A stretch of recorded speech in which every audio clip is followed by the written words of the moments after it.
হাতের পাশেই জঙ্গল বলতে ডুয়ার্স ছাড়া অন্য কিছুর কথা মনেই পড়ে না। অনেকবার গেলেও এই জায়গা একদমই কিন্তু পুরনোই হয় না। তবে সবার প্রথম পছন্দ গরুমারা জলদাপাড়া হলেও আজ আপনাদের ঘুরে দেখাবো পূর্ব ডুয়ার্সের সব জায়গা। 4 রাত্রি 5 দিনে এই ট্যুরে থাকছে থাকা, খাওয়া, সাইট সিইংয়ের সমস্ত ডিটেলস। তো চলুন শুরু করা যাক আজকের ভিডিও। শিয়ালদা স্টেশন থেকে 8:35-এ কাঞ্চনকন্যা স্টেশন থেকে আজ আমরা যাব আলিপুরদুয়ার অবধি। ডুয়ার্সে আসতে হলে কিন্তু এই ট্রেনে কোনো বিকল্পই নেই, কারণ জঙ্গলের মধ্যে দিয়ে যায় এটিই একমাত্র ট্রেন। ট্রেন থেকেই দেখা মিলবে সেবক আর করোনেশন ব্রিজের, এরপর আসে চা বাগান, আর চা বাগান পেরোনোর পরেই শুরু হয়ে যায় পাহাড়ের ল্যান্ডস্কেপ।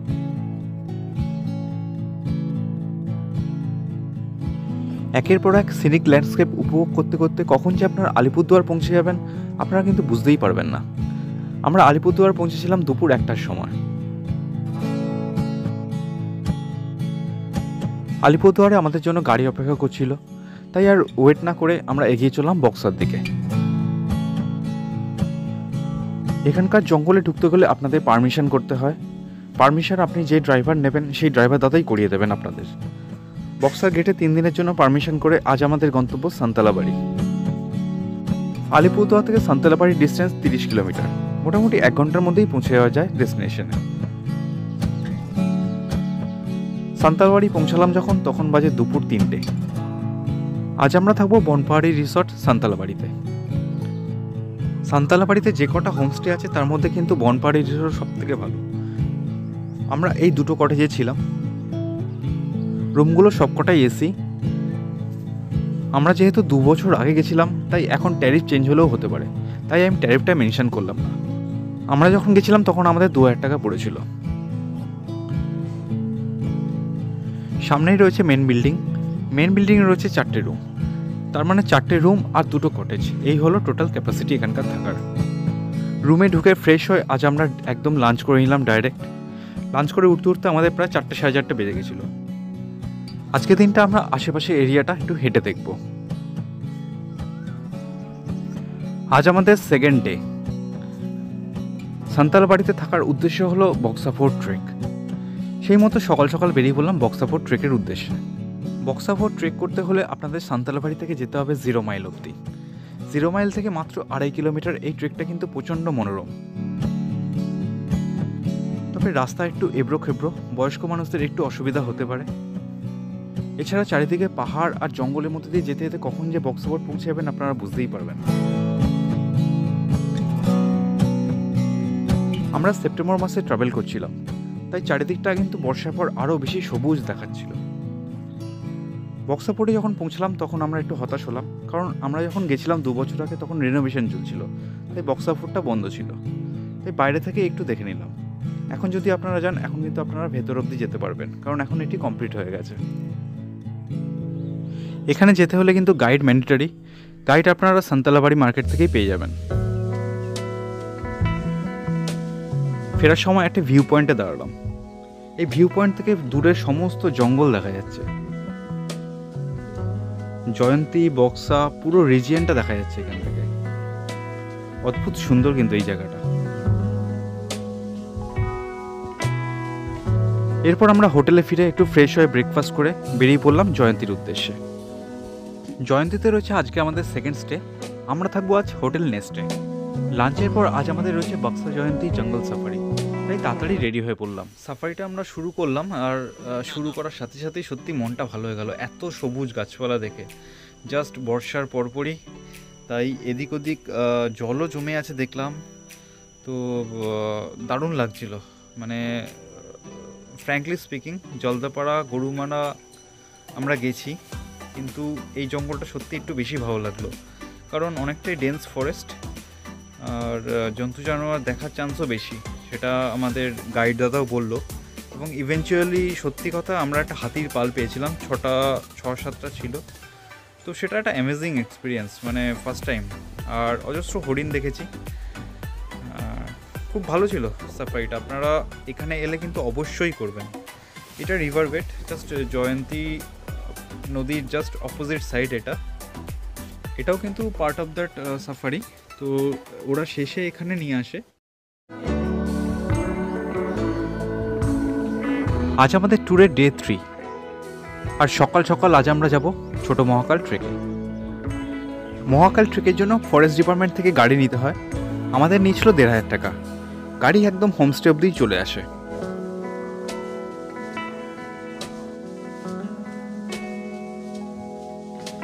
বর্ষার পর নদীতে কিন্তু ভালোই জল রয়েছে। গাড়িতে করে নদী পেরিয়েই যেতে হয় মহাকাল ট্রেকে।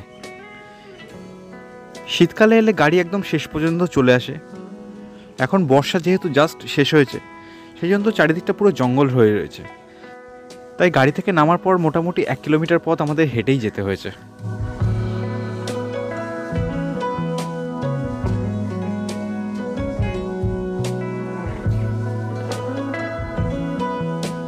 তবে এই ছোট্ট হাঁটার পথটা কিন্তু ভারী সুন্দর। অন্য সময় এলে হয়তো প্রচুর দোকান পেতেন, প্রচুর লোকজনের ভিড় পেতেন, কিন্তু সেপ্টেম্বর 15 তারিখের পরে এলে এই জায়গাটা কিন্তু প্রচুর সবুজ আর সতেজ পাবেন, আর একদমই ফাঁকা পাবেন চারিদিকটা।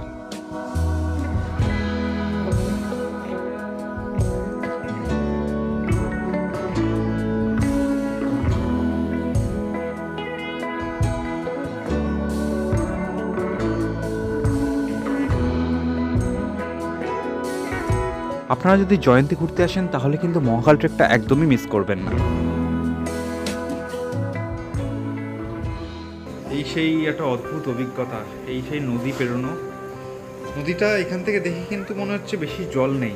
প্রথম কিন্তু আমরাও তাই ভেবেছিলাম। ছেলেকে অলরেডি আমাদের গাইড কাঁধে তুলে নিয়েছে। আমরাও প্যান্টটা যতটা পেরেছি গুটিয়ে তারপরে নদীটা পেরিয়েছি।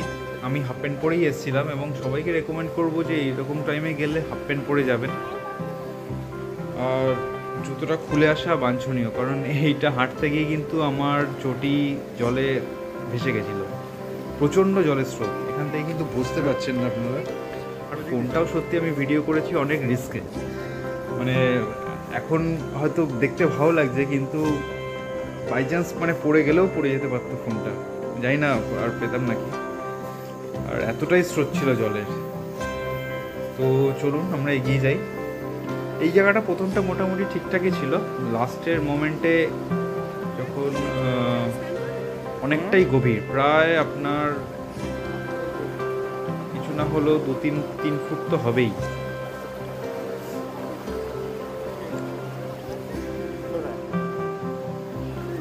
জল কিন্তু প্রচণ্ড স্বচ্ছ এখানে। ওইদিকে কিছু ঝর্ণা আছে। আর আপনারা দেখতে পাচ্ছেন এখন কিন্তু এখানে কিন্তু কোনো টুরিস্ট নেই, শুধু আমরাই আছি, আর কেউ নেই এখানে।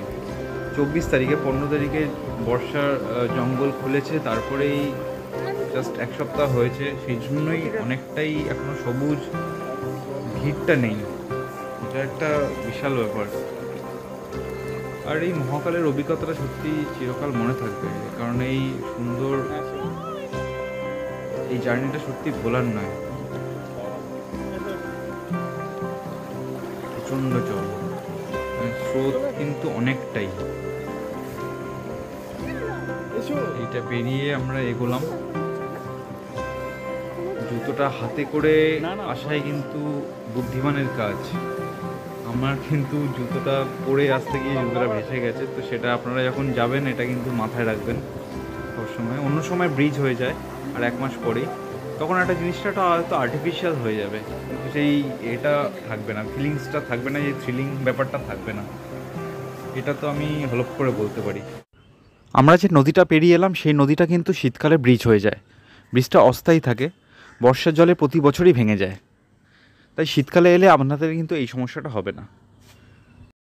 চলে এলাম আমরা ছোট মহাকাল মন্দিরে। এটা কিন্তু ভুটান সাইডে পাহাড়ের গুহার মধ্যে ছোট্ট একটি শিব মন্দির। শিবরাত্রির দিনে আজ শ্রাবণ মাসের সোমবার প্রচুর ভিড় হয় এখানে, তাই চেষ্টা করবেন এই দিনগুলো অ্যাভয়েড করে আসার।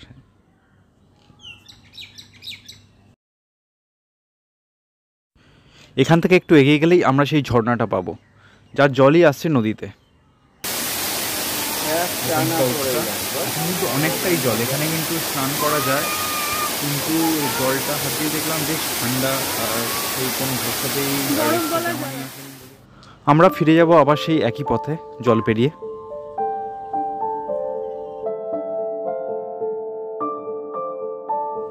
পাথর টপকে যেদিক থেকে ঝর্ণাটা আসছে সেদিকেও আপনারা হেঁটে কিছুটা দূর যেতে পারেন। আমাদের সাথে যেহেতু বাচ্চা আর একটু বয়স্ক মানুষ ছিল, তাই আমরা ওই দিকটা যাইনি। ফেরার সময় রোদ অনেকটাই উঠে গেছে।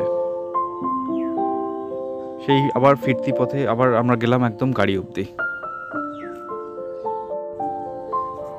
যেহেতু এই জায়গাগুলো একটু জঙ্গল এরিয়া, তাই আপনারা কিন্তু গাইডের সাথে সাথেই আসবেন, কারণ এখানে কিন্তু বন্যপ্রাণী আনাগোনা খুব সাধারণ ব্যাপার।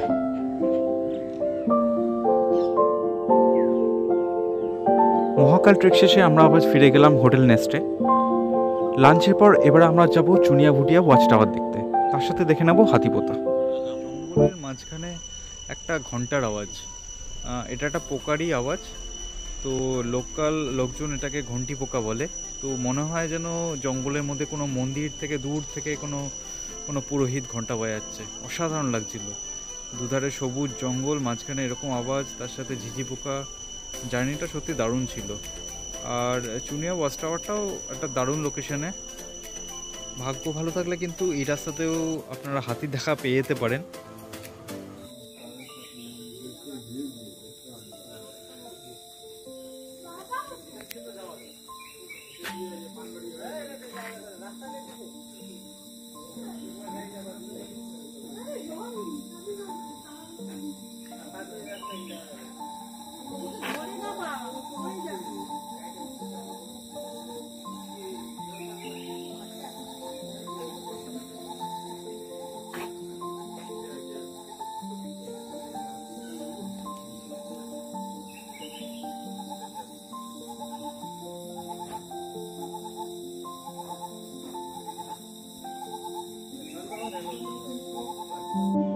এখন আমরা যাব হাতিপোতার দিকে। ম্যাক্সিমাম ট্যুরিস্টই কিন্তু হাতিপোতা আসেন না, তারা চুনিয়া ভুটিয়া ওয়াচ টাওয়ার থেকে আবার ফিরে যান জয়ন্তীতে। তবে আমি সাজেস্ট করব আপনারা কিন্তু অবশ্যই হাতিপোতা আসুন। হাতিপোতা আসার জন্য আপনাদের থেকে হয়তো 500 টাকা কিংবা 700 টাকা বেশি নেবে, কিন্তু আপনাদের জায়গাটা দেখলে সত্যিই ভালো লাগবে। আর 500 টাকা বা 700 টাকা যাই নিক না কেন, সেটা কিন্তু প্রাইস উঠতি। দুধারে জঙ্গলের মাঝখান দিয়ে রাস্তা, আর দুধারে চায়ের বাগান। সুন্দর কিন্তু এই জার্নিটা গিয়ে শেষ হচ্ছে যেখানে, সেটা একটি রিভার বেডে, ফাঁসখাওয়া। আর ফাঁসখাওয়া রিভার বেড থেকে একটু এগোলেই চলে আসে হাতিপোতা। এটি ফাঁসখাওয়া রিভার বেড। চারিদিকে বর্ষার পরপর হওয়াতে চারিদিকটা একদম সবুজ, আর পাহাড়টাও কিন্তু একদম নীলাভ। দারুণ লাগছিল এখানে ক্রস করতে।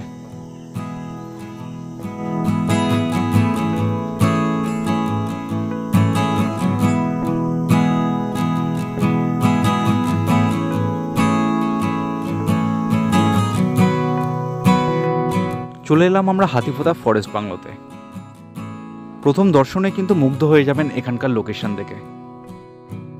এখানে এক রাত থাকতে হলে আপনাদের ফরেস্ট ডিপার্টমেন্টের সাথে যোগাযোগ করতে হবে। ঠিকানাটা আমি নিচে দিয়ে দিলাম।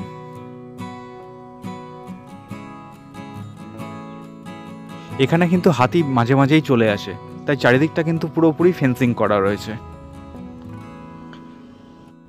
এখানে এক রাত কাটাতে পারলে সেই অভিজ্ঞতা যে কীরকম সুন্দর হবে, সেটা কিন্তু আর বলার অপেক্ষা রাখে না।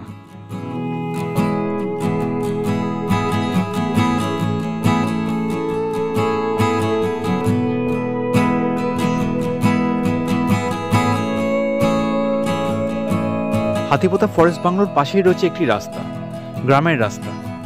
সেই রাস্তাটা কতটা সুন্দর হতে পারে আপনারা নিজেরাই দেখুন। ডুয়ার্সের অন্যতম অফবিট জায়গা কিন্তু এই হাতিপোতা। জয়ন্তী ঘুরতে গেলে কিন্তু হাতিপোতা অবশ্যই ইনক্লুড করবেন আপনাদের আইটিনারিতে।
আজকে আমরা চেক আউট করে বেরিয়ে যাব জয়ন্তী থেকে। সকালবেলা শেষবারের মতো জয়ন্তী নদীকে দেখে নেওয়া, তার সাথে সবুজ পাহাড়। আমার ছেলে খুবই এনজয় করেছে লাস্ট দিনে জলের সাথে। ইনফ্যাক্ট আমরাও এখানে স্নান করেছিলাম, আপনারা পারলে করতেই পারেন, এখানে বেশ ভালো লাগবে।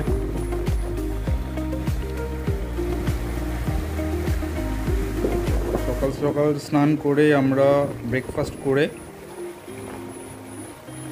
বেরিয়ে পড়েছি আমরা রায়মাটাংয়ের উদ্দেশ্যে। তার আগে আপনাদের আজকে হোটেল নেস্টটা দেখিয়ে নেব যেখানে আমরা ছিলাম। চলুন দেখে নেওয়া যাক।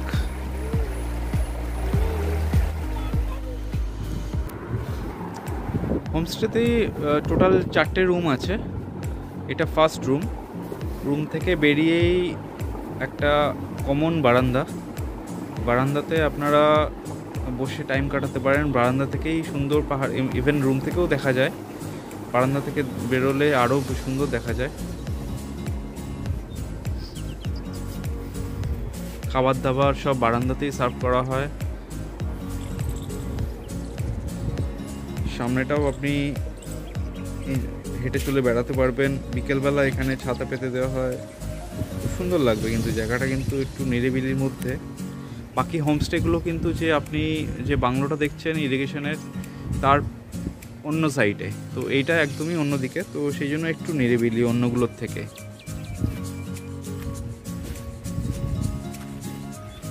তবে সন্ধ্যাবেলা কিন্তু এখানে হাতির উপদ্রব আছে। পাশে একটা দোকান ছিল, সেই দোকানটা কিন্তু হাতি কিছুদিন আগে এসে ভেঙে দেয়। তো সন্ধ্যাবেলা বেরোনোটা অতটাও নিরাপদ নয়, বেরোলেও গাইড নিয়ে বেরোবেন। আপনারা যদি নদীতে যেতে চান তাহলে এই কালভার্টটা পেরিয়েও যাওয়া যায়, আদারওয়াইজ মেন রোড ধরে আপনার ডান দিকে কিছুটা যাওয়ার পরেই আপনার নদীতে নামার রাস্তা আছে। এখানে ডবল বেডের নন এসি রুমের ভাড়া 1650 টাকা, আর এসি রুম নিলে ভাড়া পড়বে 1950 টাকা।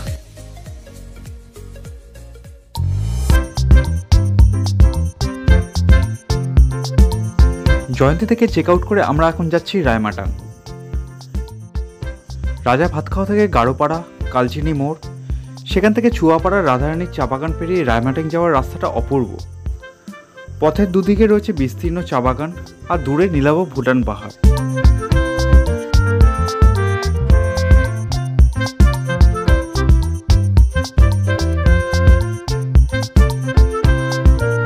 যাওয়ার সময় হঠাৎ করে মেঘ চলে এলো কোথা থেকে। দূরে কালো মেঘ আর দুধারে চা বাগান, ভারী সুন্দর লাগছিল চারিপাশটা।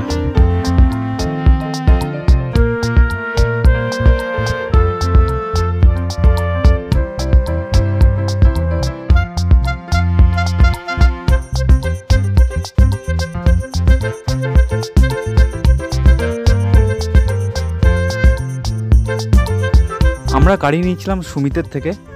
হোটেল নেস্টই ঠিক করে দিয়েছিল গাড়ি আমাদের। সুমিতের নাম্বারটা আমি শেয়ার করে দিলাম, আপনারা চাইলে ওর সাথে যোগাযোগ করে আসতে পারেন। এখানে গাড়ি ভাড়া কিন্তু জায়গার ডিস্টেন্সের উপর নির্ভর করে। যেমন আলিপুরদুয়ার থেকে সান্তালা বাড়ির ভাড়া নেয় 1400 টাকার মতো। আবার জয়ন্তী থেকে আমাদের রায়মাটাং যাওয়ার ভাড়া নিয়েছিল 2000 টাকার মতো। সুমিত রিজনেবল প্রাইসে সব কিছু অ্যারেঞ্জমেন্ট করে দেবে।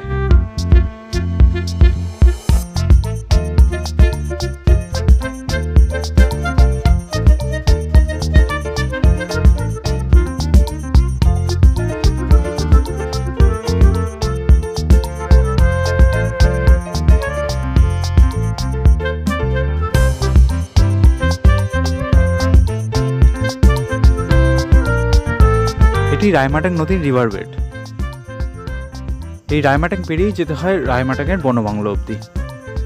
রায়মাটাংয়ে যদি আপনারা থাকতে চান, কিছু কিছু হোমস্টে আছে। হোমস্টেগুলো সবই কিন্তু বনবাংলোর আশেপাশে।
সামনে যে পাহাড়গুলো দেখতে পাচ্ছেন সেগুলো কিন্তু সবই ভুটানের পাহাড়।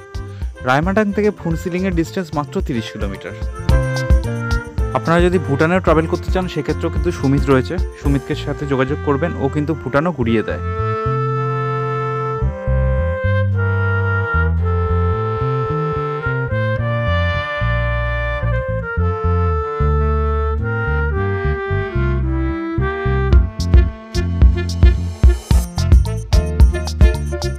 রায়মাটাংয়ের ফরেস্ট বাংলোর লোকেশনও দুর্দান্ত। রায়মাটাকে আমরা নাইট স্টে করিনি, রায়মাটাং ঘুরে আমরা চলে যাব এবারে চিলাপাতাতে। আমাদের নাইট স্টে আর চিলাপাতাতেই। ডুয়ার্সের সবথেকে গভীর অরণ্যের মধ্যে রয়েছে এই চিলাপাতা। আমরা গিয়ে হোটেলে চেক ইন করেই আমরা বেরিয়ে পড়েছিলাম চিলাপাতার জঙ্গল সাফারির জন্য। চিলাপাতাতে জঙ্গল সাফারিতে আমাদের পড়েছিল 2500 টাকার মতো। এর মধ্যে জিপ সাফারির কস্ট এবং গাইডের কস্ট দুটোই ধরা হয়েছে। আপনি যে রিসর্টেই থাকুন না কেন তাদেরকে বললেই ওনারাই সমস্ত কিছু ব্যবস্থা করে দেবেন। গাড়ি একদম রিসর্টের সামনে অবধি চলে আসবে। এই হাতিগুলো ফরেস্ট গার্ডদের হাতি। ছেলে বায়নাতে ওঠাতেই হলো হাতির পিঠে।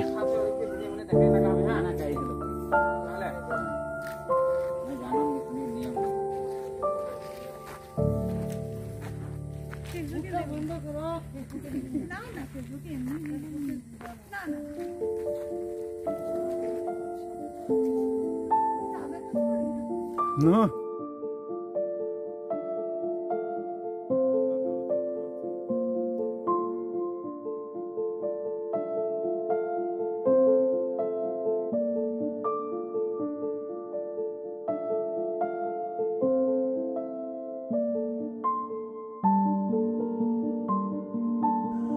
এরপর আমরা ফিরে গেলাম রিসর্টে।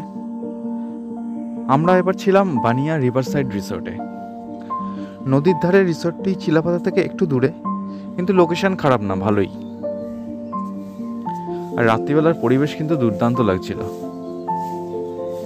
এখানকার খাবারও কিন্তু প্রচণ্ড টেস্টি। আপনারা যদি বুক করতে চান আমি ফোন নাম্বারটা দিয়ে দিলাম।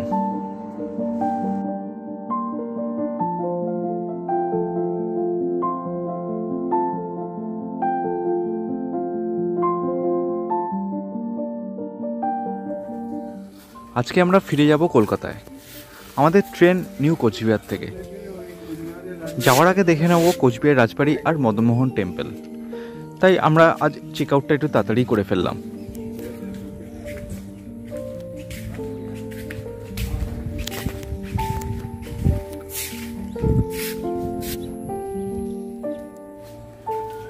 এই ব্যালকনিতে বসে কিন্তু দূরের পাহাড়ও দেখা যায়। বেশ ভালো ছিল কিন্তু এই ব্যালকনিটা।